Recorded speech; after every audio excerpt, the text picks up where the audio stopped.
बनाने में बहुत काम आएगी। वह चमकते हुए टेक्स्ट को ध्यान से देखकर खुश होता है और समझता है कि इसकी मदद से अपनी हुकूमत और भी मजबूत बना पाएगा।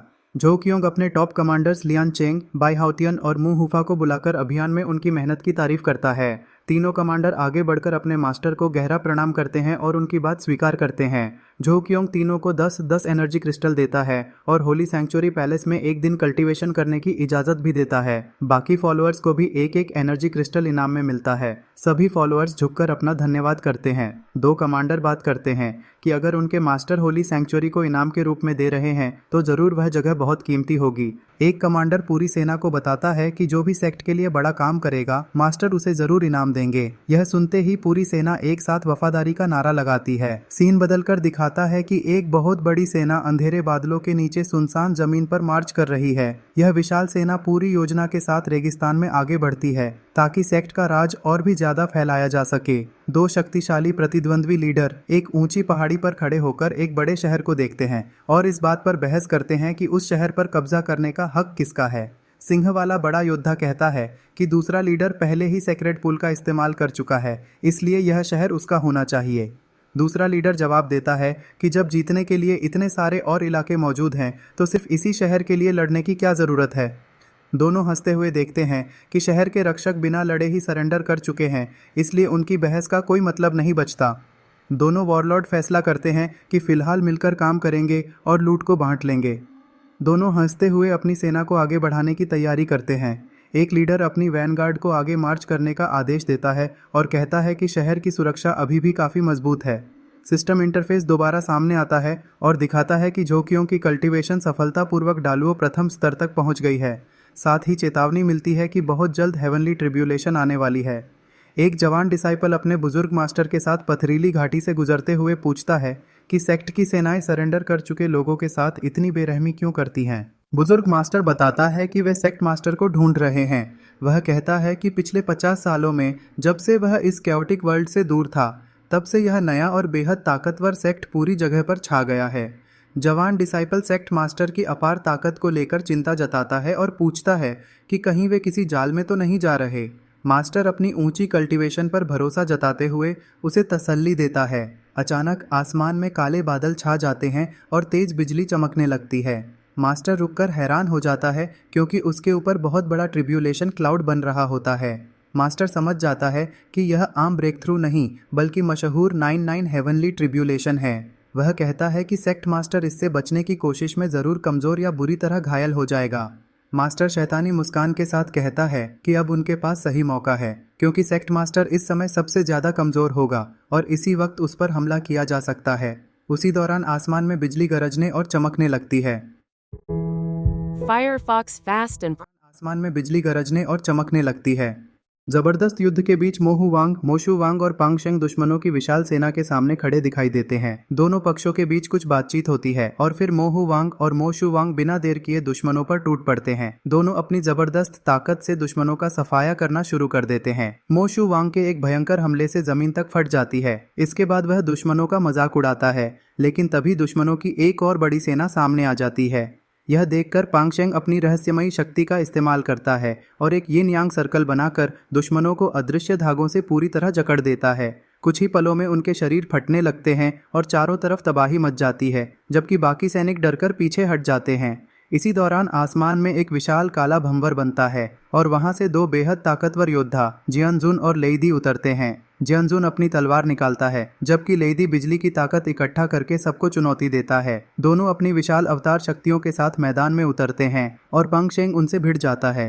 इसके बाद बिजली और तलवारों का ऐसा भयानक तूफान उठता है कि पूरा युद्ध क्षेत्र हिल जाता है। इस हमले के बाद पांगशेंग और उसके साथी बुरी तरह घायल हो जाते हैं। मोहू वांग घुटनों पर गिरकर हार मानने जैसी बात करता है, लेकिन मोशु वांग साफ कह देता है कि लड़ाई अभी खत्म नहीं हुई है। तभी पांगशेंग सभी को रुकने के लिए कहता है और अचानक आसमान में एक विशाल आंख प्रकट होती है। एक गूंजती हुई आवाज पूछती है कि उसके लोगों पर हाथ उठाने से पहले किसी ने उससे इजाजत ली भी थी या नहीं। इसके बाद बादलों के बीच से 3 विशाल काले ड्रैगन निकलते हैं। उन्हें देखकर लेईदी और जियानजुन भी हैरान रह जाते हैं। पांगशेंग अपने नेता जो च्योंग का स्वागत करता है। जो च्योंग ड्रैगन पर सवार होकर सामने आता है और उसके पीछे कई हाथों वाला एक विशाल और डरावना अवतार प्रकट हो जाता है। लेडी और जियनजुन पूरी ताकत से हमला करते हैं, लेकिन जो चियोंग का अवतार उनके हमलों को आसानी से रोक देता है। दोनों यह देखकर दंग रह जाते हैं कि उनकी पूरी शक्ति बेअसर हो गई। इसके बाद जो चियोंग अपने अवतार को उन्हें खत्म करने का इशारा करता है और पूरा वातावरण अंधेरे से भर जाता है। कुछ देर बाद आसमान में बिजली से बना एक विशाल ड्रैगन दिखाई देता है, जिसे देखकर मो शू वांग के पास मौजूद छोटा चूहे जैसा जीव घबरा जाता है। वह पूछता है कि इतनी भयानक शक्ति का सामना कैसे किया जाएगा। पंगशेंग तुरंत पूरी सेना को रक्षा की तैयारी करने का आदेश देता है। उसी समय दूर खड़ा जिन पाओ नानजी इस दृश्य को देखकर हैरान होता है और कहता है कि इतनी छोटी जगह पर इतनी बड़ी ताकत का होना अविश्वसनीय है।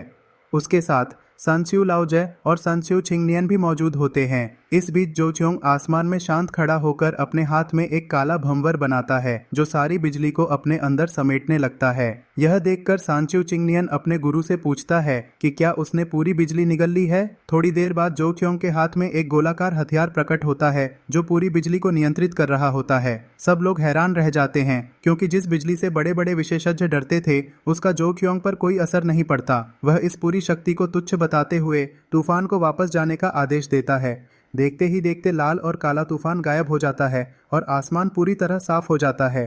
यह नज़ारा देखकर सनस्यू लाओजे समझ जाता है कि यहाँ रुकना मौत को बुलाने जैसा है। वह तुरंत अपने शिष्य के साथ वहाँ से गायब हो जाता है। दूसरी तरफ जिन पाओ नानजी सोच में पड़ जाता है कि आखिर जो चियोंग ने कैसी शक्ति का इस्तेमाल किया है, क्योंकि ऐसी ताकत आमतौर पर सिर्फ महान सम्राटों के पास होती है। इसके बाद जो चियोंग उसके सामने आकर खड़ा हो जाता है। दोनों एक दूसरे को ध्यान से देखते हैं। जिन पाओ नानजी कहता है कि उसने कभी नहीं सोचा था कि इतनी ताकत वाला इंसान यहाँ छिपा होगा। जवाब में जो चियोंग भी कहता है कि उसने भी यहाँ ऐसा कोई शक्तिशाली व्यक्ति मिलने की उम्मीद नहीं की थी। आखिर में जिन पाओ नानजी हंसते हुए बताता है कि वह यहाँ का रहने वाला नहीं है, बस रास्ते से गुजर रहा था, और जो चियोंग की ताकत की तारीफ करता है। इसके बाद जो चियोंग को मो दाओ का एक खास मेडलियन सौंपा जाता है। वह उसे ध्यान से देखता है और फिर आसमान में उड़कर मो जियाओ के मुख्य स्थान पर पहुंचता है, जहां हजारों लोग उसका स्वागत करते हुए उसे दुनिया का सबसे ताकतवर इंसान बताते हैं। इसी दौरान एक लड़का काले भेड़िए पर सवार होकर तेजी से कहीं जाता हुआ दिखाई देता है। दूसरी तरफ यांगचेंग में यांग लीवू अपने महल में बैठा होता है। तभी उसका एक अधीनस्थ गुस्से में आकर पूछता है कि मो जियाओ के सामने झुकना चाहिए या आखिरी दम तक लड़ना चाहिए।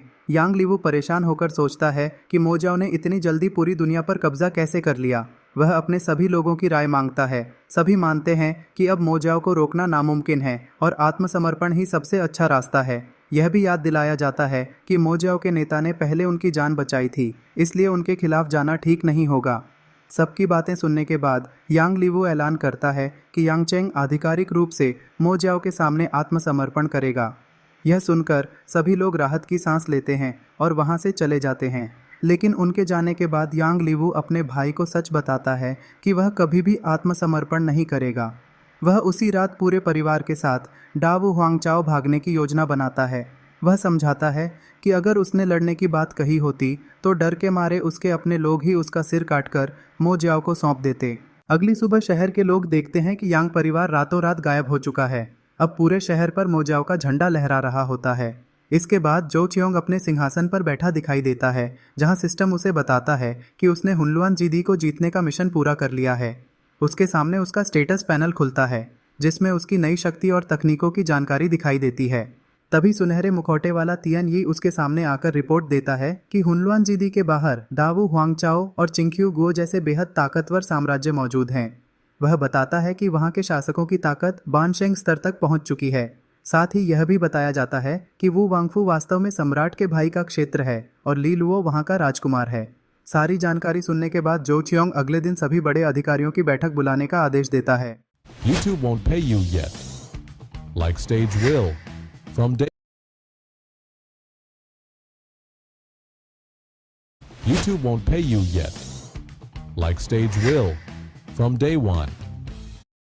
अगले दिन सभी बड़े अधिकारियों की बैठक बुलाने का आदेश देता है। अगली सुबह बैठक शुरू होती है। जो चियोंग बताता है कि उन्होंने 10 साल में हुनलुआन जीदी जीत लिया, लेकिन वह अभी भी इससे संतुष्ट नहीं है। इसके बाद तियन यी बाहरी दुनिया की असली ताकत के बारे में बताता है। वह कहता है कि सिर्फ डावू हुआंगचाओ के पास ही 1350 शहर हैं और हर शहर का शासक कम से कम दालुओ जिंग स्तर का है।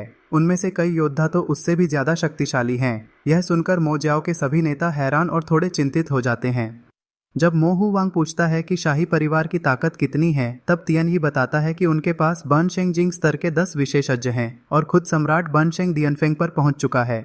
यह सुनकर सभी एक पल के लिए चौंक जाते हैं, लेकिन फिर भरोसा जताते हैं कि जो च्योंग के नेतृत्व में वे किसी से भी लड़ सकते हैं। जो क्योंग सभी का हौसला बढ़ाते हुए कहता है कि उनकी अपनी ताकत भी लगातार बढ़ रही है और अब आगे बढ़ने का समय आ चुका है। सबसे पहले लियन शेंग आगे आकर अपनी वफादारी की शपथ लेता है। उसके बाद मो हु वांग, मू लाओ और बाकी सभी नेता भी जो च्योंग के साथ अंत तक चलने का वादा करते हैं। आखिर में जो च्योंग कहता है कि उनके पास अभी भी प्रतिभाशाली लोगों की कमी है, इसलिए आधे महीने बाद एक विशाल बीवुलेटाई प्रतियोगिता आयोजित की जाएगी। इसमें पूरे हुनलुआन जीदी के लोग हिस्सा ले सकेंगे। टॉप 10,000 प्रतियोगियों को एमो जाओ में जगह मिलेगी। टॉप 100 को डुओजू बनाया जाएगा और टॉप 3 को शेंगशुएडियन में एक दिन की विशेष ट्रेनिंग का मौका दिया जाएगा। और इसके बाद कहानी एक शांत गांव की तरफ बढ़ती है। यहाँ एक युवक तलवारबाजी का अभ्यास कर रहा होता है, जबकि एक लड़की उसे ध्यान से देख रही होती है। अभ्यास खत्म होने पर वह मुस्कुराकर उससे बात करता है, उसके सिर पर प्यार से हाथ रखकर उसे दिलासा देता है और फिर अपनी तलवार संभाल लेता है। लड़की उसकी ओर गहरी नज़रों से देखती रहती है। इसके बाद एक और राजदरबार दिखाई देता है, जहाँ कई प्रभावशाली लोग बैठे होते हैं। उनके सामने सफ़ेद वस्त्र पहने जोंग एर आत्मविश्वास के साथ खड़ा होता है और सभी उसकी बातें ध्यान से सुनते हैं। फिर दृश्य एक विशाल युद्ध मैदान की ओर बदल जाता है, जहां दूर दूर तक लोग इकट्ठा हो रहे हैं। कोई निर्देश दे रहा है, कुछ लोग ध्यान में बैठे हैं और पूरा माहौल किसी बड़े आयोजन की तैयारी का संकेत देता है। इसके बाद एक सराय का दृश्य आता है, जहां कई लोग खाना खाते हुए बातचीत कर रहे हैं। एक युवक चाय का प्याला हाथ में लेकर गहरी सोच में डूबा बैठा है, जबकि सफ़ेद बालों वाला एक बुजुर्ग भी गंभीर दिखाई देता है। मेज पर रखी तलवार माहौल को और रहस्यमयी बना देती है। तभी सराय का मालिक मुस्कुराते हुए सबके बीच आता है और किसी महत्वपूर्ण विषय पर बोलना शुरू करता है। सभी लोग उसकी बातों को ध्यान से सुनते हैं। तभी एक ताकतवर और गुस्सैल आदमी अपनी एनर्जी स्टोन निकालकर सराय के मालिक की हथेली पर रख देता है और तेज आवाज में सवाल करता है। सराय का मालिक बिना घबराए मुस्कुराकर जवाब देता है। वहाँ मौजूद लोग उसकी बातों से हैरान रह जाते हैं। गुस्से में वह पहलवान मेज पर जोर से हाथ मारता है, लेकिन सराय का मालिक बड़ी शांति से उसे समझाता रहता है। धीरे धीरे उसकी रहस्यमयी बातें सभी का ध्यान अपनी ओर खींच लेती हैं। चाय पी रहा युवक भी सोच में पड़ जाता है, जबकि पहलवान उसकी तरफ देखकर मुस्कुरा देता है। कुछ देर बाद वही पहलवान बाहर निकलकर देखता है कि मैदान में लोगों का विशाल हुजूम इकट्ठा हो चुका है। प्रवेश द्वार पर लंबी लंबी कतारें लगी हैं और पहरेदार व्यवस्था संभाल रहे हैं। दूर तक पुरुष और महिलाएं प्रतियोगिता में हिस्सा लेने के लिए इंतजार कर रहे हैं, जबकि ऊपर बनी खास सीटें अभी खाली दिखाई देती हैं। उसी समय एक आलीशान कमरे में सराय का मालिक मौजूद होता है। खिड़की के पास एक छोटी लड़की और एक शाही महिला बाहर का नजारा देख रही होती है। छोटी लड़की उत्साह से बाहर की भीड़ को देखती है। तभी स्क्रीन पर पता चलता है कि वह महिला एक प्रिंसेस है। अचानक आसमान से एक व्यक्ति छलांग लगाकर मैदान में उतरता है। उसका अजीब बंदर जैसा रूप देखकर लोग हैरान रह जाते हैं और उसे मो हु वांग के नाम से पहचाना जाता है। उसके बाद 4 और शक्तिशाली लोग उड़ते हुए आते हैं और अपनी अपनी सीटों पर बैठ जाते हैं। पूरा मैदान झुककर उनका सम्मान करता है। खिड़की से देख रही छोटी लड़की उनका मजाक उड़ाती है, जबकि प्रिंसेस मुस्कुराकर सब कुछ देखती रहती है। तभी उसकी आंखों में मैदान का पूरा दृश्य दिखाई देता है और अचानक आसमान में काले बादलों का विशाल भंवर बन जाता है। उसके बीच से लाल रोशनी के साथ लियन शेंग नीचे उतरता है और अपनी सीट पर बैठ जाता है। उसके मास्क के पीछे चमकती लाल आंखें देखकर हर कोई सम्मान में झुक जाता है। प्रिंसेस को अचानक एहसास होता है कि यह असली शासक नहीं बल्कि कोई और है। वह हैरानी से खिड़की पकड़कर उसे देखती रह जाती है। इसके बाद प्रिंसेस अपनी साथी लड़की के साथ खिड़की से बाहर बने विशाल मार्शल आर्ट्स एरिना को देख रही होती है।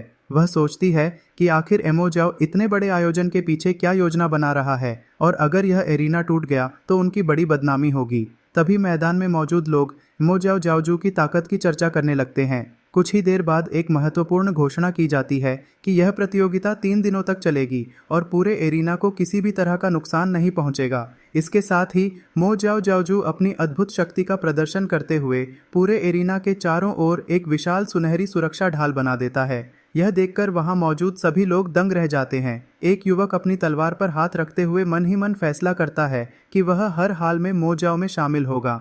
भीड़ लगातार एमो जा वूदी के नारे लगाने लगती है। खिड़की पर बैठी लड़की भी इस शक्ति को देखकर हैरान रह जाती है और तय करती है कि अब वह खुद मो जाओ जाओजू से मिलकर उसकी असली ताकत देखेगी। तभी एक गार्ड आकर बताता है कि गोजू ने उन्हें तुरंत वापस बुलाया है। इसी बीच प्रतियोगिता का आधिकारिक आरंभ हो जाता है। दो योद्धा जबरदस्त रफ्तार से एक दूसरे पर हमला करते हैं। आखिरकार ली हु अपने प्रतिद्वंद्वी को मुक्का मारकर पहला मुकाबला जीत जाता है। भीड़ खुशी से झूम उठती है और अगली लड़ाई का इंतजार करने लगती है। इसके बाद मो जाओ जाओजू और मो हुवांग सीधे डावू हुआंग चेंग पहुंचते हैं। दोनों वुवांग फू के विशाल द्वार पर खड़े होकर वहां की सुरक्षा व्यवस्था का निरीक्षण करते हैं। तभी पहरेदारों का नेता उन्हें रोककर पूछता है कि वे यहाँ किस मकसद से आए हैं। यह सुनकर मो हुवांग गुस्से में आ जाता है और उसे अपने नेता से सम्मान पूर्वक बात करने की चेतावनी देता है। लेकिन इससे पहले कि कोई लड़ाई शुरू हो, मो जाओ जाओजू अपनी आंखों की रहस्यमयी शक्ति का इस्तेमाल करता है। पहरेदारों का नेता अचानक एक भयावह भ्रम में फंस जाता है, जहां चारों तरफ अंधेरा और मौत का दृश्य दिखाई देता है। वह डर के मारे चीखने लगता है और रहम की भीख मांगता है। असल दुनिया में उसकी हालत इतनी खराब हो जाती है कि वह कांपने लगता है और डर के मारे वहीं गिर पड़ता है। बाकी पहरेदार समझ ही नहीं पाते कि आखिर उसके साथ हुआ क्या है। तभी महल का दरवाजा खुलता है और आहदा बाहर आकर मो जाओ जाओजू का सम्मान पूर्वक स्वागत करता है। मो जाओ जाओजू बताता है कि वह ली शिजी से मिलने आया था, लेकिन अब उसका इरादा बदल चुका है। इतना कहकर वह वहां से चला जाता है और आहदा उसे रोकने की कोशिश करता रह जाता है। इसके बाद कहानी ली वानर और उसके भाई ली लुओ की तरफ बढ़ती है। ली लुओ बताता है कि जाओ वूजी अब भी अपनी पुरानी आदतों से बाज नहीं आया और इधर उधर घूमने में लगा हुआ है। वह यह भी बताता है कि जाओ वूजी हाल ही में टिंगलांग गया था। यह सुनते ही ली वानर नाराज हो जाती है क्योंकि जल्द ही उसकी शादी होने वाली है। वह दुखी होकर सोचती है कि जाओ वूजी ही जनबे वांग का इकलौता बेटा है और शायद वह अपनी किस्मत से कभी नहीं बच पाएगी। इकलौता बेटा है और शायद वह अपनी किस्मत से कभी नहीं बच पाएगी। इसके बाद एक फ्लैशबैक में बचपन की सगाई और घर से भागने की उसकी नाकाम कोशिश दिखाई जाती है। आखिर में ली वानर मायूस होकर कहती है कि इतनी कोशिशों के बावजूद वह अपनी तकदीर नहीं बदल सकी और अब उसे जनबे वांगफू में शादी करनी ही पड़ेगी। दूसरी तरफ ली लुओ और आहदा साथ चलते हुए दिखाई देते हैं, जहां ली लुओ गुस्से में पूछता है कि जिस काम की जिम्मेदारी उसने सौंपी थी उसकी अब तक कोई खबर क्यों नहीं आई। एक लाल बालों वाला व्यक्ति अपने नीले और सुनहरे वस्त्र पहने मालिक के पीछे चलते हुए बताता है कि उसने कई बड़े विशेषज्ञों को तलाशने भेजा था, लेकिन 3 दिन बीत जाने के बाद भी उनकी कोई खबर नहीं मिली। इससे साफ लगता है कि वे अपने मिशन में असफल हो चुके हैं। वह अपने मालिक को भरोसा दिलाता है कि जनबे वांगफू उनका कोई सुराग नहीं लगा पाएगा, लेकिन उसका मालिक गुस्से में उसे निकम्मा कहता है और आदेश देता है कि किसी भी कीमत पर जो चियोंग का ठिकाना पता लगाया जाए। डर के मारे वह तुरंत वहां से निकल जाता है। इसके बाद कहानी जो फू के विशाल महल में पहुंचती है, जहां सुनहरे मुखौटे वाला डी सन अपने गुरु जो चियोंग के सामने झुककर प्रणाम करता है। जो क्योंग सिंहासन पर बैठकर शहर की स्थिति के बारे में पूछता है। डी सन बताता है कि यहाँ कई बड़ी ताकतें मौजूद हैं, जिनमें सबसे शक्तिशाली लाई परिवार है। वह समझाता है कि यह परिवार 2 हिस्सों में बंटा हुआ है, एक शाही परिवार और दूसरा वू वांगफू। इसके अलावा जनबेई वांग, दावू स्वेफू और जिक्सिया चुएगोंग जैसी बड़ी शक्तियां भी इस साम्राज्य में मौजूद हैं। इन सभी के पास बेहद ऊंचे स्तर के विशेषज्ञ हैं, इसलिए पूरे साम्राज्य पर कब्जा करना आसान नहीं होगा। इसके बाद डी सान बताता है कि जो चियोंग के आदेश के अनुसार पूरे डाऊ साम्राज्य में उनकी कई गुप्त शाखाएं बनाई जा चुकी हैं और कई महत्वपूर्ण लोगों को रास्ते से भी हटा दिया गया है। इसी बीच एक और रहस्यमयी संगठन स्वेलियन जियाओ भी छिपकर अपना फायदा उठा रहा है और अलग अलग शासकों को निशाना बना रहा है। फिर डी सान एक और बड़ी खबर देता है कि 3 दिन पहले जाओ वूजी पर गुप्त हमला किया गया था, लेकिन जिसे सभी निकम्मा समझते थे उसने अचानक अपनी असली ताकत दिखाकर सभी हमलावरों का सफाया कर दिया। यह सुनकर जो चियोंग समझ जाता है कि एक और महत्वपूर्ण खिलाड़ी मैदान में उतर चुका है। रिपोर्ट खत्म होने के बाद डी सान चला जाता है। अकेले रह जाने पर जो क्योंग सिस्टम से पूछता है कि क्या लॉटरी सिस्टम अपग्रेड हो चुका है। सिस्टम पुष्टि करता है कि अपग्रेड सफल रहा है। इसके बाद जो क्योंग लॉटरी खोलने का आदेश देता है। उसे इनाम के रूप में मोवे नाम का विशेष पैकेज मिलता है और अचानक धुएं के बीच काले कवच पहने कई शक्तिशाली योद्धा उसके सामने प्रकट हो जाते हैं। सभी झुककर उसका अभिवादन करते हैं। जब जो चियोंग उनसे नाम पूछता है तो वे बताते हैं कि उनका कोई नाम नहीं है। तब वह उनके नेता का नाम मो वुदाओ रखता है और बाकी योद्धाओं के नाम मो यी से लेकर मो शी तक रख देता है। सभी नए नाम पाकर खुशी से उसका धन्यवाद करते हैं। इसके बाद सिस्टम उसे 3 खास दवाइयों का इनाम देता है। इनमें ताकत बढ़ाने वाली टोंगटियन डान, आत्मिक शक्ति बढ़ाने वाली वुहुन दान और लोगों को अपने नियंत्रण में करने वाली शिक्सिन डान शामिल होती है। जो चियोंग खास तौर पर शिक्सिन डान को देखकर समझ जाता है कि यह कमजोर स्तर के लोगों को पूरी तरह अपने वश में करने के लिए बेहद उपयोगी साबित होगी। तभी एक काला भेड़िया भागता हुआ आता है और अपने मुंह से निकाला हुआ सुनहरा जादुई फल जो चियोंग को देता है। वह बताता है कि यह शरीर को बेहद शक्तिशाली बना देता है, लेकिन जब जो चियोंग को पता चलता है कि यह फल उसके मुंह में था तो वह उसे खाने से साफ मना कर देता है और कहता है कि अगली बार कोई भी चीज़ डिब्बे में रखकर लाना। बेचारा भेड़िया मायूस हो जाता है। इसके बाद दुश्मन की वर्दी पहने एक गुप्त सैनिक अंदर आता है और वू वांगफू के राजकुमार की तरफ से भेजा गया लाल निमंत्रण पत्र सौंपता है। उसमें तियांगकोंग लू में विशेष भोज का निमंत्रण होता है। जो चियोंग वहां जाने के लिए तैयार हो जाता है। दूसरी तरफ तियांगकोंग लू में लोग चर्चा कर रहे होते हैं कि वहां का सबसे खास कमरा तियानजी यीहाओ खोला गया है, जहां सिर्फ सबसे बड़े मेहमानों का स्वागत किया जाता है। होटल का मालिक किसी को भी यह नहीं बताता कि कमरा किसने बुक कराया है। तभी वू वांगफू का राजकुमार वहां पहुंचता है। उसे देखकर सभी लोग सम्मान में खड़े हो जाते हैं। वह ऊपर जाकर खास कमरे में बैठ जाता है और अपने मेहमान का इंतजार करने लगता है। काफी समय बीत जाता है लेकिन मेहमान नहीं आता। लोग सोचने लगते हैं कि आखिर ऐसा कौन है जिसके लिए वह खुद इंतजार कर रहा है। तभी विशाल दरवाजे खुलते हैं और जो चियोंग मो वुदाओ और काले भेड़िए के साथ अंदर प्रवेश करता है। उसके अंदर आते ही पूरा माहौल बदल जाता है। वहां मौजूद सभी लोग उसकी गहरी और डरावनी शक्ति को महसूस करके सहम जाते हैं। एक बूढ़ा विशेषज्ञ तो उसकी असली ताकत का अंदाजा भी नहीं लगा पाता। इसके बाद ली लुओ उसी कमरे में जो क्योंग का स्वागत करता है और पिछली बार उसकी जान बचाने के लिए धन्यवाद देता है। वह यह भी बताता है कि उसकी बहन अक्सर जो चियोंग के बारे में पूछती रहती है। जवाब में जो चियोंग मुस्कुराकर कहता है कि काफी समय हो गया, अब उसे अपनी बहन के साथ बाहर घूमने ले आना चाहिए। यह सुनकर ली लुओ भी हैरान रह जाता है। इसी दौरान बाहर से जाओ वूजी की घमंडी आवाज गूंजती है। वह बदतमीजी से आदेश देता है कि कमरा तुरंत खाली कर दिया जाए। ली लुओ बाहर जाकर मामला संभालने की बात कहता है, लेकिन जो चियोंग उसकी मुस्कान देखकर समझ जाता है कि उसके मन में कोई योजना चल रही है। वह मन ही मन 3 से उलटी गिनती शुरू करता है और जैसे ही गिनती खत्म होती है दरवाजा टूट जाता है। ली लुओ खून उगलते हुए कमरे में आकर गिरता है। इसके बाद जाओ वूजी अपने सैनिकों के साथ अंदर आता है और घमंड से अपना परिचय देते हुए जो चियोंग की तरफ एक चमकता हुआ क्रिस्टल फेंक देता है। बाहर खड़े लोग उसकी बदतमीजी देखकर बातें करने लगते हैं। वहीं जो चियोंग तुरंत समझ जाता है कि ली लुओ चाहता है कि वह जाओ वूजी को सबक सिखाए। गुस्से में जो चियोंग अपने नए योद्धा मो वुदाओ को हमला करने का आदेश देता है। अगले ही पल मो वुदाओ का एक जोरदार मुक्का जाओ वूजी का हाथ तोड़ देता है और उसे दीवार तोड़ते हुए बाहर फेंक देता है। पूरा शहर यह देखकर दंग रह जाता है कि किसी ने जाओ वूजी का हाथ तोड़ दिया और उसे जनबे वांग का भी डर नहीं है। तभी जनबे वांग का एक शक्तिशाली बुजुर्ग रक्षक वहां पहुंचता है और गुस्से में जो चियोंग को चुनौती देता है। मो वुदाओ तुरंत उससे भिड़ जाता है। दोनों के बीच आसमान में जबरदस्त युद्ध शुरू हो जाता है। लाल और नीली ऊर्जा की टक्कर से पूरा शहर कांप उठता है। मो वुदाओ अपनी शक्ति से एक विशाल लाल ड्रैगन बनाकर हमला करता है। बुजुर्ग रक्षक पूरी कोशिश करता है लेकिन आखिरकार बुरी तरह घायल होकर खून उगलते हुए पीछे गिर जाता है। इसके बाद जो चियोंग खुद मैदान में उतरता है। वह एक विशाल काला अवतार प्रकट करता है और कहता है कि ऐसी मामूली ताकत उसके सामने कुछ भी नहीं है। फिर वह काली तलवार की एक ही वार से दुश्मन के पूरे अवतार को चकनाचूर कर देता है। बुजुर्ग रक्षक उसकी ताकत देखकर पूरी तरह स्तब्ध रह जाता है। जब वह घायल होकर वापस लौटने की कोशिश करता है तभी ऊपर खड़ा जो चियोंग उसे रोक देता है और पूछता है कि आखिर उसे जाने की अनुमति किसने दी। इसके बाद वह जाओ वूजी और उसके रक्षक दोनों को घुटनों के बल बैठने का आदेश देता है।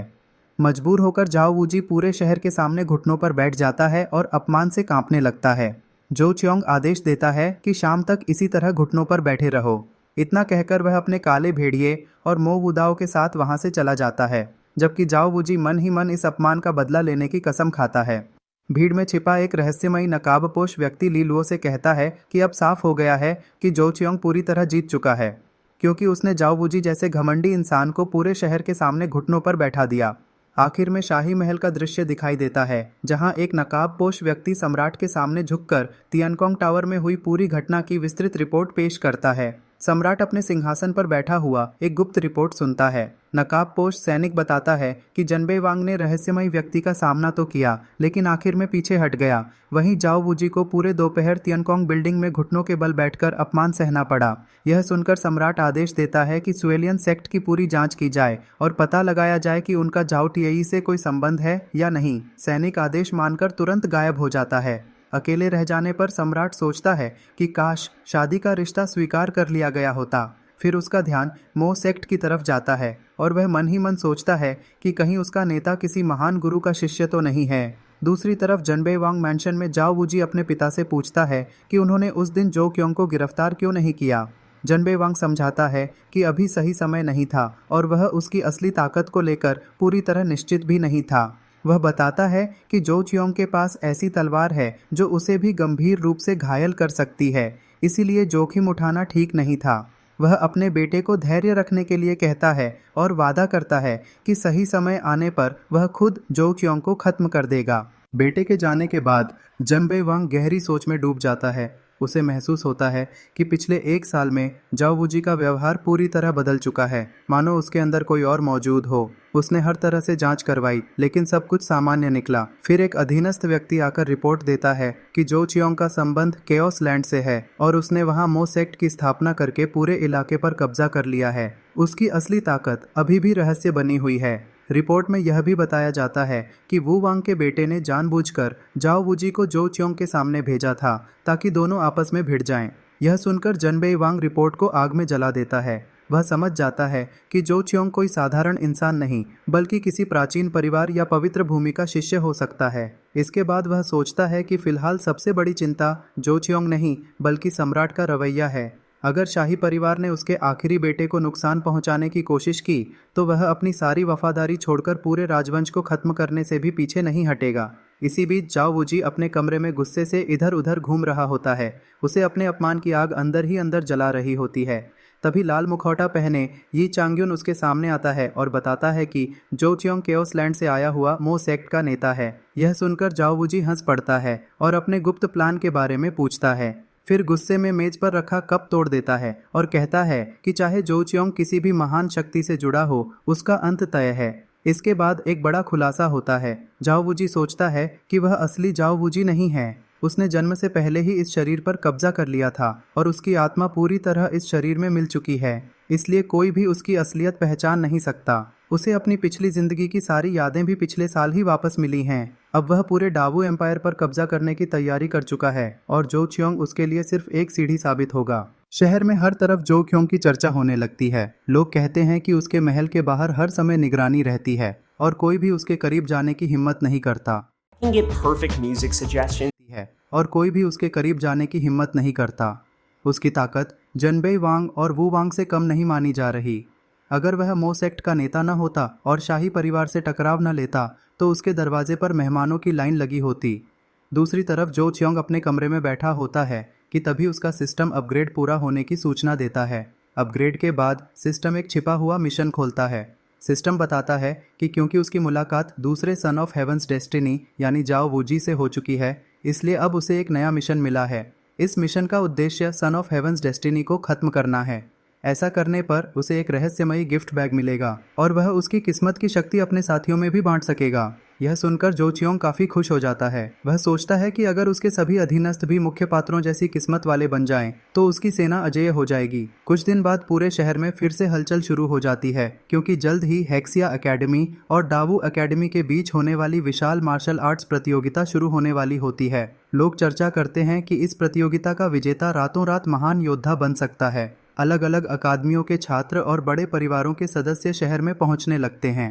तभी हुवेई नाम का एक विशालकाय रक्षक जो चियोंग को डावू एकेडमी की तरफ से भेजा गया निमंत्रण देता है। निमंत्रण पढ़कर जो चियोंग मुस्कुराता है और फैसला करता है कि वह यह प्रतियोगिता बिल्कुल नहीं छोड़ेगा। उसे पूरा भरोसा है कि ऐसे आयोजनों में असली मुख्य पात्र जरूर सामने आते हैं, इसीलिए वह देखना चाहता है कि जाओ वूजी किस तरह की शक्ति का इस्तेमाल करता है। प्रतियोगिता का मैदान लोगों से खचाखच भरा हुआ होता है। हर कोई बड़े बड़े प्रतिभागियों की चर्चा कर रहा है। कई लोग मानते हैं कि इस बार का मुकाबला पिछले 100 सालों में सबसे कठिन होने वाला है। इसी दौरान कोई सवाल करता है कि क्या घायल होने के बावजूद जाओ वूजी भी इस प्रतियोगिता में हिस्सा लेगा। कुछ लोग उसका मजाक उड़ाते हैं और कहते हैं कि उसका यहाँ आना खुद अपनी मौत बुलाने जैसा है। कुछ देर बाद जाओ वूजी अपने घायल हाथ के साथ मैदान में प्रवेश करता है और सबको खुली चुनौती देता है। एक के बाद एक कई प्रतियोगी उससे लड़ने आते हैं, लेकिन वह सभी को बेहद आसानी से हरा देता है। फिर वह घोषणा करता है कि उसका अगला चरण पक्का हो चुका है और वहां से चला जाता है। भीड़ उसके इस तरीके को पसंद नहीं करती और उसे धोखेबाज कहने लगती है। वहीं जो च्योंग मन ही मन फैसला करता है कि अब समय आ गया है जब उसे भी अपनी असली ताकत पूरी दुनिया के सामने दिखानी होगी।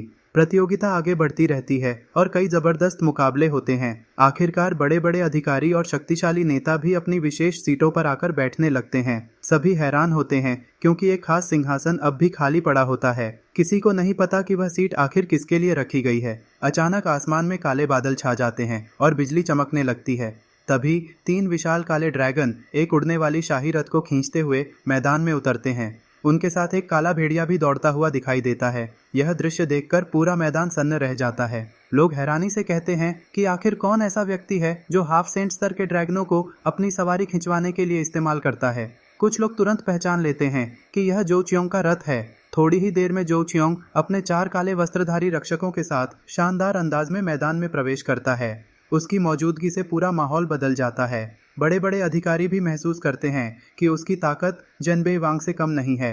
कुछ लोग गुस्से में कहते हैं कि एक मो सेक्ट का नेता इतनी बेखौफी से डावू डायनेस्टी में कैसे आ सकता है, लेकिन कोई भी उसके खिलाफ कदम उठाने की हिम्मत नहीं करता क्योंकि उसकी असली शक्ति अभी तक किसी को पता नहीं है। टंग जोंगजू मुस्कुराकर उसका स्वागत करते हैं और उसके हाफ सेंट स्तर के ड्रैगनों और रक्षकों की तारीफ करते हैं।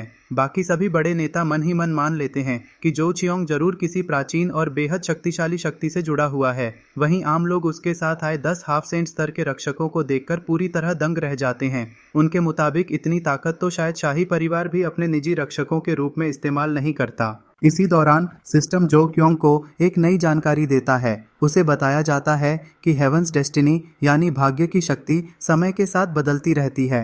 जिन लोगों पर यह शक्ति होती है उन्हें किस्मत खुद बचाने की कोशिश करती है और उन्हें मारना बेहद मुश्किल होता है, लेकिन अगर ताकत का अंतर बहुत ज़्यादा हो तो उन्हें खत्म किया जा सकता है। हालांकि ऐसा करने वाले की अपनी किस्मत पर भी असर पड़ता है। यह सुनकर जो च्योंग मुस्कुराता है और फैसला करता है कि वह सीधे हमला करने के बजाय पहले अपने दुश्मनों की किस्मत की ताकत को धीरे धीरे खत्म करेगा ताकि सही समय आने पर उन्हें आसानी से मिटाया जा सके। जो क्योंग की आंखों का क्लोजअप दिखाया जाता है और तभी सिस्टम की आवाज़ सुनाई देती है जो तियानयुन झीची यानी किस्मत की ताकत के बारे में बता रही होती है। यह सुनकर जुओ क्योंग अपनी उंगली माथे पर रखकर सोचने लगता है। वह सिस्टम से सवाल करता है कि अगर किसी की तियानयुन झीची 100 से नीचे चली जाए तो फिर क्या होगा। उसे लगता है कि सिस्टम सही तरीके से काम नहीं कर रहा और शायद उसमें कोई बग आ गया है। अचानक सिस्टम में गड़बड़ी आ जाती है और स्क्रीन पर सिस्टम एरर दिखाई देता है, जिसके बाद रिपेयर शुरू हो जाती है। तभी सीन बदलकर एक बड़े एरिना में पहुंच जाता है जहां रेफरी ऐलान करता है कि मैच नंबर 120 में झाओ वूजी और झांग तियानई आमने सामने होंगे। भीड़ में मौजूद लोग झांग तियानई की तारीफ करते हैं और बताते हैं कि वह दावू अकादमी के वाइस मास्टर का शागिर्द है। झांग तियानई एरिना में उतरकर झाओ वूजी के सामने खड़ा हो जाता है और उसे सलाह देता है कि बेहतर होगा वह अभी हार मान ले ताकि उसे चोट न पहुंचे। लेकिन झाओ वूजी अपनी तलवार निकालते हुए कहता है कि अगर सामने वाला खुद मरना चाहता है तो वह उसे नहीं रोकेगा। इसके बाद दोनों के बीच जबरदस्त तलवारबाजी शुरू हो जाती है। कुछ ही पल में तलवारों की टक्कर गूंजती है और अगले ही वार में झाओ वूजी झांग तियानई को जमीन पर गिरा देता है। झांग तियानई के मुंह से खून निकलने लगता है और वह खुद हैरान रह जाता है कि आखिर वह इतनी आसानी से कैसे हार गया। यह नज़ारा देखकर भीड़ और वहां मौजूद एक गुरु भी दंग रह जाते हैं। किसी को यकीन नहीं होता कि झाओ वूजी ने सिर्फ एक ही वार में इतना ताकतवर प्रतिद्वंद्वी हरा दिया। कुछ लोगों को तो लगता है कि उसने कोई चाल चली होगी। रेफरी झाओ वूजी की जीत का ऐलान कर देता है। ऊपर बैठे बड़े लोग आपस में चर्चा करते हैं कि झाओ वूजी ने डालू और यलम की ताकत दिखाई है और इतने सालों तक अपनी असली शक्ति सबसे छिपाकर रखी थी।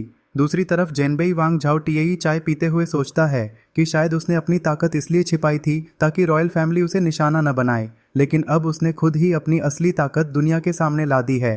लोग बातें करने लगते हैं कि अब जेनबेई वांग को रॉयल फैमिली से कोई डर नहीं रहा और शायद वह बगावत करने वाला है। इसके बाद झाओ टिएई एक नक्शे के सामने बैठा दिखाई देता है। तभी उसे तेज खांसी आने लगती है।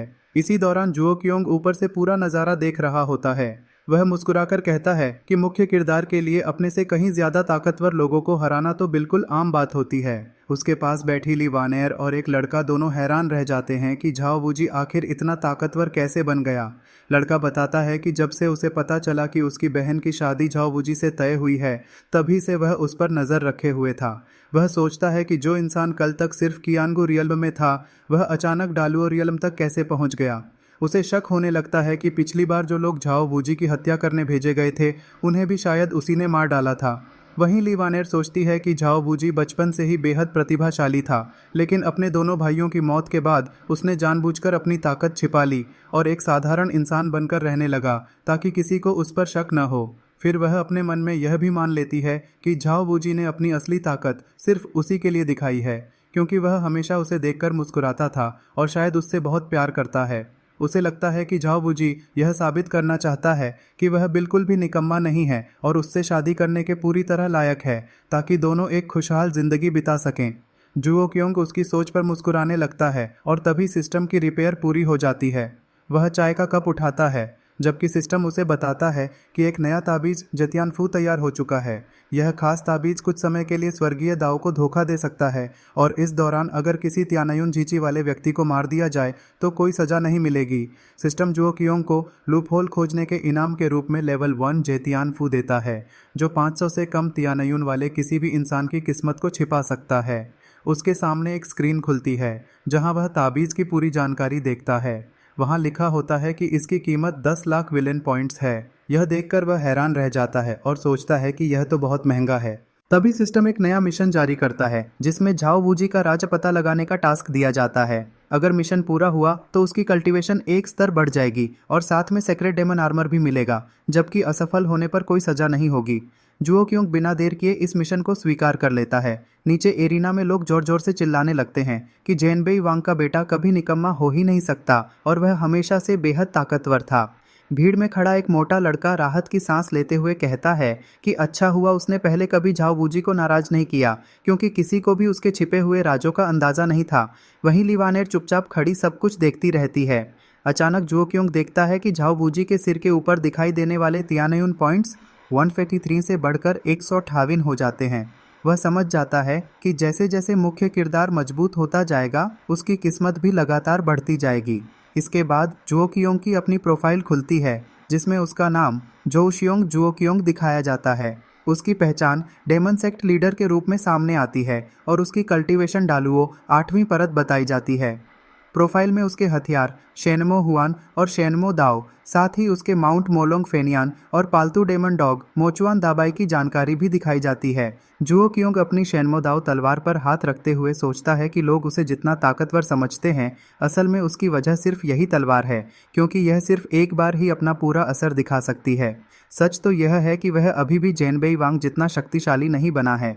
तभी एरिना में एक नया शख्स बाई शियू आता है, जो सेक्सिया अकादमी के मास्टर का शागिर्द होता है। वह अपना पंखा खोलते हुए झाओ वूजी से कहता है कि उसे इस बात से कोई फर्क नहीं पड़ता कि उसने कौन सा राज छिपा रखा है। उसकी सिर्फ एक ही मांग है कि झाओ वूजी तुरंत ली वानेर के साथ अपनी मंगनी खत्म कर दे। इतना कहकर वह आत्मविश्वास से उसकी तरफ देखता रहता है। बाई शियू को जैसे ही वू वांगफू और जेनबेई वांगफू के विवाह गठबंधन के बारे में पता चलता है, वह सिर्फ यही उम्मीद करता है कि झाओ वूजी इस शादी से खुद ही इनकार कर दे। लेकिन तभी झाओ वूजी सामने आकर उससे पूछता है कि क्या उसे सच में लगता है कि वह उसे हरा सकता है और क्या उसे वानेर का नाम लेने का भी अधिकार है। गुस्से में झाओ वूजी अपनी तलवार निकालता है और ऐलान करता है कि ली वानेर उसकी होने वाली पत्नी है और बाई शियू उसके लायक भी नहीं है। इसके बाद दोनों आमने सामने अपनी अपनी ताकत दिखाते हैं और देखते ही देखते उनके बीच जबरदस्त लड़ाई शुरू हो जाती है। दोनों की शक्तियों से निकलती रोशनी पूरे मैदान को हिला देती है। उधर बैठी ली वानेर यह सब ध्यान से देखती रहती है। उसे हैरानी होती है कि इस लड़ाई से उसे कोई परेशानी नहीं हो रही, बल्कि उसके दिल में हल्की सी खुशी महसूस हो रही है। दूसरी तरफ सफ़ेद कपड़ों में मौजूद जो क्योंग अपना पंखा खोलकर एक खास मंत्र का इस्तेमाल करता है और पल भर में पूरे मैदान में बर्फ फैलने लगती है। बर्फ इतनी तेजी से फैलती है कि झाओ वूजी के पैर जकड़ लेती है और उसका पूरा शरीर धीरे धीरे बर्फ में जमने लगता है।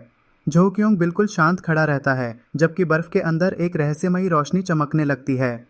झाओ वूजी उस शक्ति को महसूस करते हुए सोचता है कि यह कन्फ्यूशन तकनीक सचमुच बेहद अनोखी है और इसमें डेमोनिक पार्ट की ताकत को दबाने की क्षमता है। वह मन ही मन फैसला कर लेता है कि भविष्य में इस तकनीक को कभी जिंदा नहीं छोड़ना चाहिए। इसके बाद जो क्योंग अपनी तलवार आसमान की ओर उठाता है और एक भयानक हमला करता है। अगले ही पल आसमान से एक विशाल चमकदार किरण मैदान पर गिरती है। वहां मौजूद सभी लोग उस चकाचौंध कर देने वाली शक्ति को देखकर अपनी आंखें ढकने पर मजबूर हो जाते हैं। झाओ वूजी को भरोसा होता है कि वह इस हमले को झेल सकता है। एक बुजुर्ग उसकी हिम्मत देखकर गर्व महसूस करता है, लेकिन उसके पास बैठा दूसरा व्यक्ति उसे सावधान रहने की सलाह देता है। तभी झाओ वूजी अपनी मुट्ठी भींचता है और उसके हाथों में सुनहरी रोशनी चमकने लगती है। अब दोनों के बीच अंतिम टक्कर होती है। झाओ वूजी अपनी सुनहरी मुट्ठी से सामने वाले की तलवार पर जोरदार वार करता है। इतना भयानक विस्फोट होता है कि जमीन फट जाती है। चारों तरफ धूल का गुबार छा जाता है और वहां मौजूद लोग पीछे हटने पर मजबूर हो जाते हैं। जब धूल छंटती है तो सफ़ेद कपड़ों वाला योद्धा जमीन पर गिरा दिखाई देता है और उसके मुंह से खून निकल रहा होता है। दूसरी ओर झाओ वूजी मजबूती से खड़ा रहता है। उसकी कमर पर लगी विशेष वस्तु चमकने लगती है और उसके त्यानेउन पॉइंट्स सीधे 200 तक पहुंच जाते हैं। यह देखकर सभी लोग हैरान रह जाते हैं। वे चर्चा करने लगते हैं कि क्या उसने अभी अभी ब्रेक थ्रू किया है। कई लोग उसे बेमिसाल जीनियस बताते हैं। एक बुजुर्ग तो यहाँ तक कह देता है कि पुराने झेनबेई वांग के पास भी इतनी शक्ति नहीं थी और लगता है कि झाओ परिवार में एक नया झेनबेई वांग जन्म ले चुका है। कुछ लोग उसकी वर्तमान ताकत को देखकर उसे किसी राक्षस जैसी प्रतिभा वाला इंसान कहने लगते हैं। वहीं सम्राट अपनी अंगूठी को छूते हुए कहते हैं कि झेनबेई वांग का बेटा सचमुच कमाल का निकला। वह बताते हैं कि वह भी कभी सेना का हिस्सा थे और झेनबेई वांग उनके पुराने मित्र हैं, इसलिए उनके बेटे को इतनी ऊंचाई पर देखकर उन्हें बेहद खुशी हो रही है। पास बैठे दूसरे बुजुर्ग भी उसकी जमकर तारीफ करते हैं। इसके बाद वही बुजुर्ग झो क्योंग से पूछते हैं कि वह झाओ वूजी के बारे में क्या सोचता है। झो क्योंग मुस्कुराते हुए कहता है कि यह सब सिर्फ दिखावा है और इससे कोई खास फर्क नहीं पड़ता। वह झाओ वूजी को निकम्मा कहता है और दावा करता है कि जब उसकी ताकत 400 तक पहुंचेगी तभी उसका अंत होगा। यह सुनकर झाओ वूजी का गुस्सा 7वें आसमान पर पहुंच जाता है। झो क्योंग उससे पूछता है कि क्या वह अभी भी हार मानने को तैयार नहीं है। जवाब में झाओ वूजी कहता है कि उसे इतना कमज़ोर मत समझो। फिर वह मशहूर कहावत दोहराता है कि 30 साल नदी के इस पार और 30 साल नदी के उस पार होते हैं। इसके बाद वह झो क्योंग को खुली चुनौती देता है कि अगर उसमें हिम्मत है तो 30 साल बाद ग्रेट वू डायनेस्टी में उससे जीवन मरण का युद्ध लड़े। यह सुनकर पूरा मैदान स्तब्ध रह जाता है।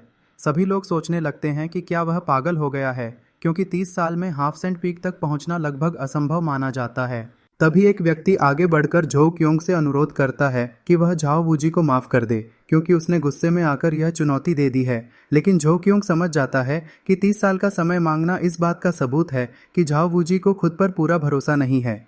झाओ वूजी दोबारा उसे चुनौती देता है और पूछता है कि क्या उसमें उसका मुकाबला स्वीकार करने की भी हिम्मत नहीं है। तभी झो क्योंग अपनी भयानक शक्ति छोड़ता है और झाओ वूजी को घुटनों के बल झुकने पर मजबूर कर देता है। झाओ वूजी उस दबाव को सह नहीं पाता और ज़मीन पर गिरने लगता है। वह सोचता है कि आखिर यह कैसी रहस्यमयी शक्ति है जो उसे पूरी तरह दबा रही है। पास खड़ा व्यक्ति भी महसूस करता है कि यह बेहद खतरनाक तलवार का इरादा है और अगर उसने बीच में दखल दिया तो उसकी जान भी जा सकती है। अपने सिंहासन पर बैठे झो क्योंग घमंड से कहता है कि झाओ वूजी जैसा निकम्मा उसके सामने खड़े होने के भी लायक नहीं है। वह सिर्फ झेनबेई वांग की इज्जत की वजह से इस बार उसे छोड़ रहा है, लेकिन अगली बार ऐसा हुआ तो पूरे परिवार का नामो निशान मिटा देगा। एनी स्किल ऐप है आपके पूरे परिवार का नामो निशान मिटा देगा। इसके बाद वह कहता है कि बच्चों का खेल अब खत्म हो चुका है और उसे इसमें कोई दिलचस्पी नहीं है। तभी आसमान में 3 विशाल ड्रैगन दिखाई देते हैं जो एक उड़ते हुए महल को खींच रहे होते हैं। झो क्योंग उसी पर सवार होकर वहां से चला जाता है। उसके जाने के बाद झाओ वूजी बड़ी मुश्किल से ज़मीन से उठता है। उसके चेहरे पर गुस्सा साफ दिखाई देता है। वह आसमान की तरफ देखकर ऐलान करता है कि इस प्रतियोगिता में पहला स्थान वही हासिल करेगा और जो भी उसके खिलाफ है वह एक साथ सामने आ जाए। यह सुनकर तोंग हाई गुस्से में आगे बढ़ता है और कहता है कि अगर झाओ वूजी किसी और से हार गया है तो उसका गुस्सा उन पर न निकाले। लेकिन जैसे ही वह आगे बढ़ता है एक तेज रोशनी उसके शरीर को चीरकर निकल जाती है। उसके मुंह से खून निकलता है और वह तुरंत जमीन पर गिरकर बेहोश हो जाता है। भीड़ झाओ वूजी को निर्दयी कहने लगती है। शाम ढलने लगती है और पूरे मैदान में अंधेरा फैल जाता है। झाओ वूजी मैदान के बीच खड़ा होकर अपना हाथ आगे बढ़ाता है। उसके सामने सुनहरे अंक चमकने लगते हैं और उसकी शक्ति लगातार बढ़ती जाती है। वह धीरे से कहता है कि झो क्योंग इंतजार करे, क्योंकि वह उसकी जिंदगी कभी आसान नहीं रहने देगा। इसके बाद एक शाही महल का दृश्य दिखाई देता है जहां झो क्योंग सिंहासन पर बैठा बाहर शहर और बादलों को देख रहा होता है। वह सोचता है कि पिछली बार झाओली बहुत तेजी से भाग निकला था। तभी मुखौटा पहने श्वान ये घुटनों के बल बैठकर उसे प्रणाम करता है और रिपोर्ट देता है कि उनका संगठन अब ग्रेट वू डायनेस्टी में काफी फैल चुका है। उन्होंने 2 शहरों पर कब्जा कर लिया है और पूरी डायनेस्टी बाहर से मजबूत दिखती है लेकिन अंदर से पूरी तरह खोखली हो चुकी है। इसके बाद लियन शेंग झो क्योंग को बताता है कि उन्होंने अधिकारियों को रिश्वत देकर अपना आदमी सिटी लॉर्ड बना दिया है। साथ ही यह भी पता चला है कि दुश्मन किसी गुप्त योजना पर काम कर रहे हैं। उनके लोग हर शहर में मौजूद हैं लेकिन उनकी संख्या कम है जिससे लगता है कि वे किसी खास मिशन पर हैं। झो क्योंग आदेश देता है कि वो वांग मेंशन में संदेश भेजा जाए और ली वान एर को अगले दिन नदी किनारे मिलने के लिए बुलाया जाए। संदेशवाहक तुरंत वहां से चला जाता है जबकि झो क्योंग मुस्कुराते हुए सोचता है कि झाओ वूजी को खत्म करने का समय अब ज्यादा दूर नहीं है। दूसरी तरफ लुओ तोंग के सामने सफेद ड्रैगन बाई लॉन्ग प्रकट होता है। वह कांप रहा होता है और घबराकर पूछता है कि ऊपर बैठा वह व्यक्ति आखिर कौन है। लुओ तोंग बताता है कि वह आज पहली बार यहाँ आया है। यह सुनते ही बाई लॉन्ग उसे सख्त चेतावनी देता है कि उस व्यक्ति से जितना हो सके दूर रहे। वह खुद को शानहे तू की आत्मा बताता है और कहता है कि उसे भविष्य की कुछ झलकियां दिखाई देती हैं, इसलिए उसे आने वाले बड़े खतरे का एहसास हो चुका है। लेकिन लुओ तोंग पीछे हटने से इनकार कर देता है। वह कहता है कि इस प्रतियोगिता के लिए उसने 3 साल तक मेहनत की है और अब जीत के इतने करीब आकर हार नहीं मानेगा। बाई लॉन्ग आखिरकार उसकी बात मान लेता है लेकिन फिर भी उसे उस रहस्यमयी व्यक्ति से सावधान रहने की सलाह देता है। एरिना में अगले मुकाबले का ऐलान होता है जिसमें तियानहेंग सेक्ट के लुओ तोंग और वानशो सेक्ट के लिन युए आमने सामने आते हैं। लड़ाई शुरू होते ही लिन युए अपने भेड़िए के साथ हमला करता है लेकिन लुओ तोंग अपने भाले से बेहद तेज वार करके भेड़िए को घायल कर देता है। इसके बाद वह लिन युए को भी आसानी से हरा देता है और उसकी जीत का ऐलान कर दिया जाता है। भीड़ उसकी जमकर तारीफ करती है। लाओ जी कहती हैं कि अगर लुओ तोंग सही तरीके से आगे बढ़ा तो वह भविष्य की बहुत बड़ी ताकत बनेगा। दूसरे लोग भी उसे तियानहेंग सेक्ट का भविष्य बताते हैं। कई लड़कियां उसकी शक्ल और अंदाज की तारीफ करती हैं और जब वह उनकी तरफ देखता है तो वे खुशी से झूम उठती हैं। ऊपर बैठा लियन शेंग यह सब देखता है और कहता है कि लुओ तोंग प्रतिभाशाली जरूर है लेकिन अभी उसमें डेमन सेक्ट के लायक निर्दयता की कमी है। वह झो क्योंग से पूछता है कि क्या वे उसे डेमन सेक्ट में शामिल करना चाहते हैं। झो क्योंग मुस्कुराकर जवाब देता है कि उन्हें लुओ तोंग से ज्यादा उसकी हेवनली लक की जरूरत है। वह चाय का कप उठाकर सोचता है कि अगर हर जीत के साथ लुओ तोंग के लक पॉइंट्स नहीं बढ़ रहे होते तो वह कब का इस मुकाबले से हट चुका होता। उसकी असली ताकत झेनवू 7वीं परत तक पहुंच चुकी है और वह अपने पूरे सेक्ट के सबसे मजबूत शिष्यों में गिना जाता है। इसके बाद अलग अलग सेक्ट के बड़े लोग लुओ तोंग की तारीफ करते हैं। सोंग ही कहते हैं कि लुओ तोंग और चिन फेंग जैसे शिष्य 1000 साल में एक बार पैदा होते हैं। अच्छे टैलेंट वाले शिष्यों को बड़ी ताकतें पहले ही अपने साथ ले जाती हैं जबकि छोटे सेक्ट उन्हें अपनी सबसे बड़ी पूंजी मानकर पालते हैं। सोंग ही बताते हैं कि उन्हें पिछले 3 साल से लुओ तोंग की प्रतिभा का पता था लेकिन उसने हमेशा अपनी असली ताकत छिपाकर रखी। उनके अनुसार अभी उसका स्तर चिन फेंग से थोड़ा कम है लेकिन अंतर बहुत ज्यादा नहीं है। पहले उन्होंने सोचा था कि भविष्य में वह चिन फेंग का सबसे बड़ा सहायक बनेगा लेकिन अब उसकी तेजी से बढ़ती ताकत खुद चिन फेंग के लिए खतरा बन सकती है। लगातार मुकाबलों के बाद आखिरकार 5 सर्वश्रेष्ठ शिष्यों का चयन हो जाता है। इनमें तियानहेंग सेक्ट के लुओ तोंग और सुनहाओ भी शामिल होते हैं। बताया जाता है कि यह मुकाबला सिर्फ जीत हार का नहीं बल्कि अगले 10 साल तक मिलने वाले संसाधनों का फैसला भी करेगा। अंत में लकी ड्रॉ होता है जिसमें बाई यान को बाय मिल जाता है। वह राहत की सांस लेता है कि इस बार कोई धांधली नहीं हुई और वह सीधे अगले दौर में पहुंच गया। बुजुर्गों को लगता है कि 5 प्रतिभागियों में से किसी को भी ड्रॉ का फायदा नहीं मिला और यह तियानहेंग सेक्ट की बदकिस्मती है। इसके बाद मुकाबलों की घोषणा होती है। पहला मैच चिन फेंग और वानशो सेक्ट के एक शिष्य के बीच रखा जाता है जबकि दूसरा मुकाबला लुओ तोंग और सुनहाओ के बीच तय होता है। दोनों लड़ाइयां एक साथ शुरू होती हैं। लुओ तोंग मैदान में उतरता है और सुनहाओ उससे माफी मांगता है लेकिन लड़ाई शुरू होते ही सुनहाओ हर वार में पूरी ताकत झोंक देता है। आसपास मौजूद लोग हैरान होते हैं कि वह अपनी ऊर्जा की बिल्कुल परवाह नहीं कर रहा। लुओ तोंग समझ जाता है कि वह उसे हरा तो सकता है लेकिन अगर यह लड़ाई लंबी चली तो उसकी अपनी ताकत भी काफ़ी खर्च हो जाएगी जबकि आगे अभी और मुकाबले बाकी हैं। यही सोचकर वह फैसला करता है कि सुनहाओ को जितनी जल्दी हो सके हराना होगा। दूर बैठा एक रहस्यमयी व्यक्ति मुस्कुराते हुए सोचता है कि मुख्य किरदार का रास्ता कभी आसान नहीं होता और उसकी मुश्किलें अब शुरू हो चुकी हैं। कुछ ही देर बाद लुओ तोंग के जबरदस्त वार से सुनहाओ जमीन पर गिर जाता है। लुओ तोंग मन ही मन कहता है कि सुनहाओ बहुत जिद्दी था और घायल होने के बाद भी हार नहीं मान रहा था, इसलिए उसे बेहोश करना पड़ा। तभी उसकी नज़र चिन फेंग के मुकाबले पर जाती है और वह देखता है कि वहाँ तो लड़ाई पहले ही खत्म हो चुकी है। उसे हैरानी होती है कि चिन फेंग ने कोई बड़ी तकनीक भी इस्तेमाल नहीं की और सामने वाले ने इतनी जल्दी हार मान ली। उसे पूरा मामला कुछ अजीब लगने लगता है। वह सोचता है कि भले ही उसकी सुन हाओ से खास दोस्ती नहीं थी, लेकिन दुश्मनी भी नहीं थी। फिर उसने इतनी बेकाबू लड़ाई आखिर क्यों लड़ी? अब अगले दौर के लिए ड्रॉ निकाला जाता है। तीनों बचे हुए शिष्य अपनी अपनी गेंद निकालते हैं और चिन फेंग को खाली गेंद मिलती है, यानी उसे इस दौर में बाय मिल जाता है। इसका मतलब अब लुओ तोंग का मुकाबला बाई यान से होगा। एक बुजुर्ग कहता है कि यह अब उनके अपने सेक्ट का मामला है और बाकी लोग इसमें दखल नहीं देंगे। लुओ तोंग जानता है कि बाई यान तियानजियान सेक्ट की पिछले 100 सालों की सबसे प्रतिभाशाली शिष्य है। उसकी शक्ति उससे एक स्तर ऊपर है और वह बेहद खतरनाक तलवार साधक है। उसे उम्मीद तो है कि वह जीत सकता है, लेकिन यह आसान नहीं होगा। वह सोचता है कि अगर इस मुकाबले में ज्यादा ऊर्जा खर्च हो गई तो बाद में चिन फेंग को हराना मुश्किल हो जाएगा। उसके मन में शक पैदा होता है कि कहीं यह सब पहले से तय तो नहीं था। वह समझ जाता है कि शायद सॉन गी चिन फेंग को ज्यादा महत्व देते हैं और सुन हाओ को भी उसी ने निर्देश दिए थे। लेकिन लुओ तोंग हार मानने वालों में से नहीं है। वह तय करता है कि किसी भी कीमत पर चिन फेंग को हराकर रहेगा।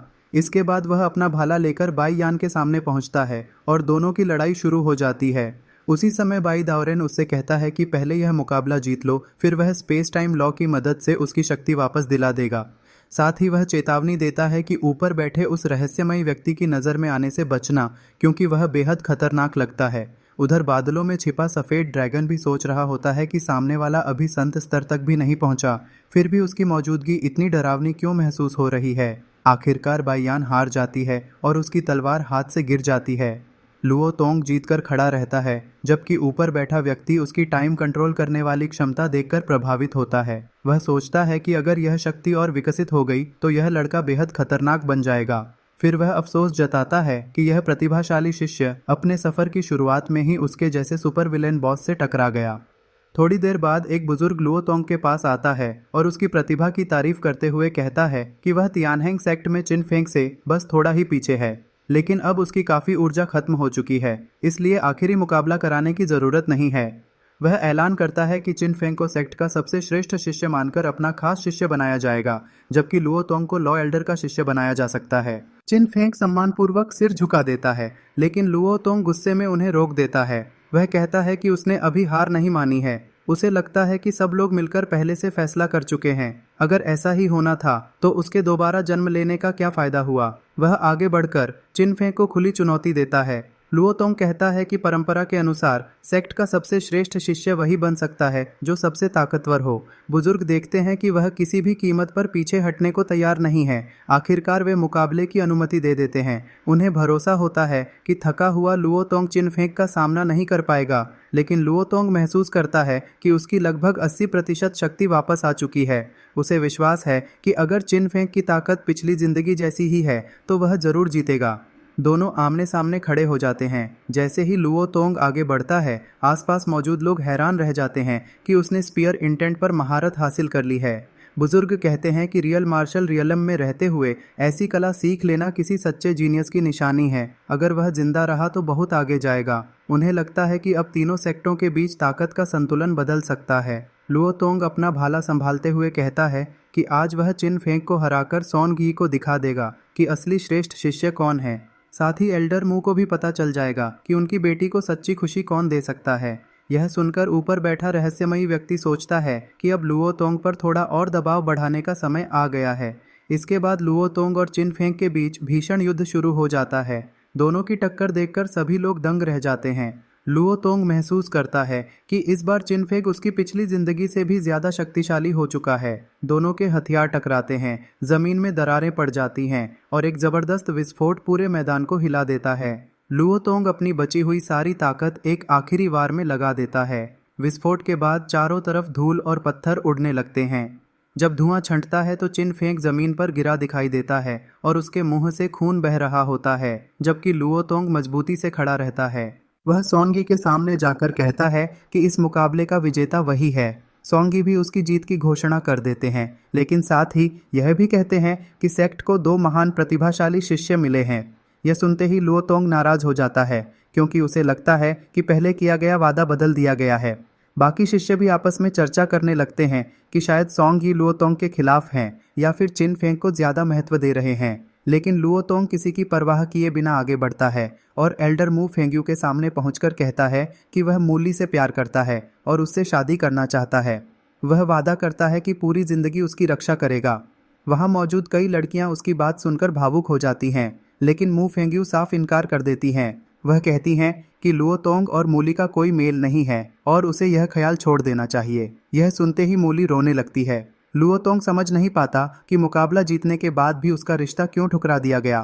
तभी घायल चिन फेंग दोबारा उठकर वहां पहुंच जाता है और कहता है कि वह भी बचपन से मूली से प्रेम करता है, लेकिन कभी कह नहीं पाया। वह भी शादी का प्रस्ताव रख देता है। तभी एक दूसरी लड़की नाराज होकर कहती है कि वह मूली से ज्यादा सुंदर है, फिर कोई उससे शादी की बात क्यों नहीं करता। मू फेंग्यू मुस्कुराकर कहती हैं कि अगर मूली चिन फेंग के साथ जाएगी तो उन्हें कोई चिंता नहीं होगी। यह सुनते ही लुओतोंग का गुस्सा फूट पड़ता है। वह कहता है कि सबसे योग्य होने के बावजूद उसे ठुकरा दिया गया, जबकि चिन फेंग को चुन लिया गया। मूली रोते हुए कहती है कि उसने पहले ही अपनी माँ को बता दिया था कि वह लुओतोंग को पसंद करती है। चिन फेंग लुओतोंग को सम्मान से बात करने के लिए कहता है, लेकिन लुओतोंग यह अपमान सहन नहीं कर पाता और पूरी ताकत से उस पर हमला कर देता है। चिन फेंग दूर जाकर एक बड़े पत्थर से टकराता है और बेहोश हो जाता है। यह देखकर सॉन्गी तुरंत उड़कर उसके पास पहुंचते हैं और उसकी नब्ज जांचते हैं। फिर गुस्से में लुओतोंग पर आरोप लगाते हैं कि उसने अपने ही सेक्ट के भाई को मारने की कोशिश की है। लुओतोंग सफाई देता है कि उसने जानबूझकर वार हल्का रखा था और चिन फेंग मरा नहीं है, लेकिन सॉन्गी उसकी एक नहीं सुनते। वह अपनी पूरी शक्ति इकट्ठी करके लुओतोंग को मारने के लिए हमला कर देते हैं। जमीन फट जाती है और सभी लोग हैरान रह जाते हैं कि एक एल्डर सचमुच अपने ही शिष्य की जान लेना चाहता है। घायल लुओतोंग जमीन पर गिरकर पूछता है कि उसके साथ इतना अन्याय क्यों किया जा रहा है, लेकिन सॉन्गी कहते हैं कि ऐसे शिष्य को जिंदा नहीं छोड़ा जा सकता। ऊपर बैठा रहस्यमयी व्यक्ति मुस्कुराते हुए देखता है कि लुओतोंग के फॉर्च्यून पॉइंट्स लगातार बढ़ रहे हैं। वह समझ जाता है कि किस्मत के चहेते लोगों को मारना इतना आसान नहीं होता। तभी मूली चिल्लाकर सॉन्गी को रोकने की कोशिश करती है। इसी दौरान एक बड़ा राज सामने आता है कि चिन फेंग असल में सॉन्गी का नाजायज बेटा है। यही वजह है कि वह हर हाल में उसे सेक्ट का अगला नेता बनाना चाहते हैं। तभी अचानक आकाश से महान एल्डर यू यांग उतरते हैं और सॉन्गी का हमला बीच में ही रोक देते हैं। वह गुस्से में कहते हैं कि अगर सॉन्गी सेक्ट लीडर न होते तो वह उन्हें वहीं खत्म कर देते। सभी शिष्य सम्मान से यू यांग को प्रणाम करते हैं। यू यांग फिर ऊपर बैठे रहस्यमयी व्यक्ति का अभिवादन करते हैं और देर से आने के लिए माफ़ी मांगते हैं। वह व्यक्ति उन्हें पहले सेक्ट का मामला सुलझाने के लिए कहता है। इसके बाद यू यांग सॉन्गी को कड़ी फटकार लगाते हैं कि उन्होंने लुओतोंग जैसे प्रतिभाशाली शिष्य को मारने की कोशिश क्यों की। सॉन्गी धीमी आवाज में सफाई देने की कोशिश करते हैं कि उन्होंने केवल सेक्ट के नियमों का पालन किया था। ग्रैंड एल्डर यू यांग गुस्से में सवाल उठाते हैं कि जब चिन फेंग ने अपने ही सेक्ट के लोगों की हत्या की थी तब उसे सजा क्यों नहीं दी गई। वह सीधे सॉन्गी पर आरोप लगाते हैं कि चिन फेंग उनका अपना बेटा है, इसलिए उसे हमेशा बचाया गया। यह सुनकर सॉन्गी घुटनों के बल बैठ जाते हैं, अपनी गलती स्वीकार करते हैं और माफी मांगते हैं। इसके बाद यू यांग सबके सामने फैसला सुनाते हैं। सॉन्गी की 100 साल की तनख्वाह रोक दी जाती है, जबकि चिन फेंग को 50 साल तक क्लिफ पर रहकर प्रायश्चित करने की सजा दी जाती है।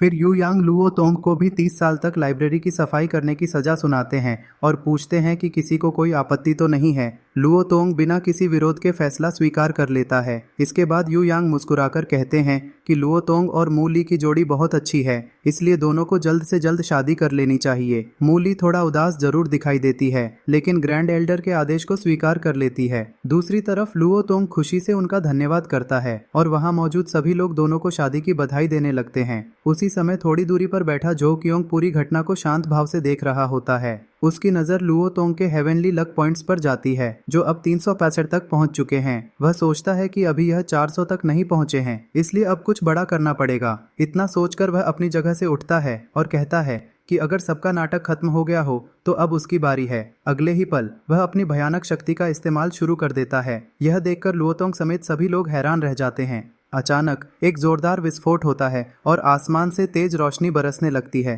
इस हमले की ताकत इतनी भयानक होती है कि पूरे सेक्ट के लोग हवा में उछलकर दूर जा गिरते हैं और जमीन खून से भर जाती है। घायल लोग मुश्किल से सिर उठाकर अपने दुश्मन की तरफ देखते हैं। ग्रैंड एल्डर यू यांग भी घायल अवस्था में जमीन पर बैठे होते हैं और उनकी आंखों में उसी रहस्यमयी हमलावर की परछाई दिखाई देती है। वह गुस्से में खड़े होकर पूछते हैं कि आखिर उसने उन पर हमला क्यों किया। झो क्योंग बेहद शांत अंदाज में जवाब देता है कि उसे यह सब सिर्फ दिलचस्प लगा। तभी उसके साथ खड़ा विशालकाय योद्धा मो वुदाओ आगे बढ़ता है। मो वुदाओ सीधे यू यांग पर हमला कर देता है। यू यांग पूरी ताकत से उसका वार रोकने की कोशिश करते हैं, लेकिन अगले ही पल काली ऊर्जा का भयानक विस्फोट होता है। धमाके की ताकत से उनके कपड़े तक फट जाते हैं और चारों तरफ उड़ने लगते हैं। यह नज़ारा देखकर बाकी लोग डर से कांप उठते हैं। उधर मो वुदाओ अपना हमला पूरा करता है और आसमान में एक विशाल काले भंवर जैसा पोर्टल बनने लगता है। इसी बीच लुओ तोंग हवा में उड़कर आसमान की ओर पहुंच जाता है। वह देखता है कि चारों तरफ फैली रोशनी धीरे धीरे कमजोर हो रही है। वह विशाल जंजीरों के बीच से निकलने की कोशिश करता है और वहां पहुंचकर सोचने लगता है कि आखिर यह रहस्यमयी जगह क्या है। तभी उसके सामने सफेद ड्रैगन बाई लॉन्ग प्रकट होता है। वह बेहद घबराया हुआ कहता है कि दुश्मन उनकी कल्पना से कहीं ज्यादा ताकतवर है और उन्हें बहुत पहले ही यहाँ से निकल जाना चाहिए था। लुओ तोंग के चेहरे पर अजीब निशान उभरने लगते हैं। बाई लॉन्ग उसे भरोसा दिलाता है कि वह अपनी गुप्त शक्ति का इस्तेमाल करके इस कैद को तोड़ देगा और उसे यहाँ से सुरक्षित निकाल ले जाएगा। वह यह भी कहता है कि बाहर निकलने के बाद उन्हें शानहे मैप को ठीक करने के लिए और ज़्यादा शक्ति ढूंढनी होगी, लेकिन लुओ तोंग साफ मना कर देता है। वह कहता है कि वह मू ली को अकेला छोड़कर कहीं नहीं जाएगा। अगर जाना है तो उसे भी साथ लेकर जाएगा। बाई लॉन्ग उसे समझाने की कोशिश करता है कि दुश्मन का असली निशाना सिर्फ वही है। अगर वह बाहर गया तो अपनी मौत खुद बुलाएगा।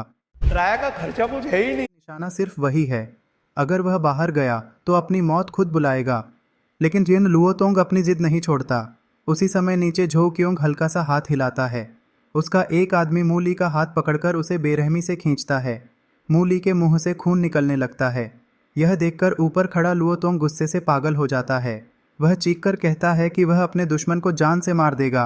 बाई लॉन्ग उसे रोकने की कोशिश करता है और समझाता है कि अगर वह अभी नीचे गया तो मू ली को भी नहीं बचा पाएगा और खुद भी मारा जाएगा। लेकिन लुओ तोंग किसी की नहीं सुनता। वह अपनी मुट्ठी भींचकर कहता है कि उसे किसी चीज की परवाह नहीं है। वह हर हाल में मू ली के साथ रहेगा और उसे दोबारा कभी नहीं खोएगा। लुओ तोंग की बात सुनकर आखिरकार बाई लॉन्ग मान जाता है। वह कहता है कि ठीक है, वह उसकी मदद करेगा, लेकिन इसके लिए थोड़ा समय चाहिए। दोनों मिलकर एक योजना बनाते हैं। बाई लॉन्ग बताता है कि वह एक गुप्त मंत्र की मदद से लुओ तोंग और मू ली की जगह बदल देगा। उसके बाद लुओ तोंग को तुरंत जेड पेंडेंट तोड़ना होगा ताकि वह वापस शानहे मैप के अंदर लौट सके। लुओ तोंग आंखें बंद करके सोचता है कि दुश्मन बहुत शक्तिशाली है। मू ली को बचाने के बाद शायद उसे पेंडेंट तोड़ने का मौका भी न मिले, लेकिन फिर भी वह हर कीमत पर उसे बचाने का फैसला कर लेता है। वह कहता है कि अगर सब कुछ योजना के अनुसार हुआ तो उनके सफल होने की संभावना है। बाई लॉन्ग अपने पंजे में जेड पेंडेंट पकड़ता है और उसमें से तेज रोशनी निकलने लगती है। दूसरी तरफ झो क्योंग अपने सिंहासन पर बैठा मुस्कुरा रहा होता है। वह अपनी उंगलियों से एक रहस्यमयी तकनीक चलाता है और उसके माथे पर बना अजीब निशान चमकने लगता है। उसी के साथ हवा में घूमती हुई ऊर्जा फैल जाती है। नीचे खड़ी मू ली को अचानक महसूस होता है कि उसका शरीर उसके नियंत्रण में नहीं रहा। अगले ही पल वह गायब होकर सीधे आसमान में बाई लॉन्ग के सामने पहुंच जाती है और हैरानी से इधर उधर देखने लगती है। उधर जमीन पर उसकी जगह लुओ तोंग प्रकट हो जाता है। वह दुश्मन के सामने खड़ा होते ही अपने हाथ में पकड़ा जेड पेंडेंट तोड़ देता है, लेकिन पेंडेंट टूटते ही उसे जोरदार झटका लगता है। वह महसूस करता है कि झो क्योंग का हाथ उसकी गर्दन पर है। जब वह नीचे देखता है तो पेंडेंट सिर्फ टूटे हुए टुकड़ों में बदल चुका होता है। वह हैरान रह जाता है और सोचता है कि यह असली पेंडेंट क्यों नहीं था। सिंहासन पर बैठा झो क्योंग मुस्कुराकर सिर्फ एक शब्द कहता है, दिलचस्प। तभी लुओ तोंग को समझ में आ जाता है कि उनकी पूरी योजना का राज दुश्मन पहले से ही जान चुका था। वह तुरंत ऊपर देखकर जोर से चिल्लाता है कि बाई लॉन्ग, मू ली को लेकर तुरंत यहाँ से भाग जाओ। बाई लॉन्ग बिना देर किए मू ली को अपने पंजों में पकड़ता है और तेज रफ्तार से आसमान में बने पोर्टल की ओर उड़ जाता है। मू ली लगातार पीछे मुड़कर लुओ तोंग को पुकारती रहती है और चिंता में पूछती है कि वह ठीक तो है। कुछ ही पलों बाद आसमान में बना काला पोर्टल बंद हो जाता है।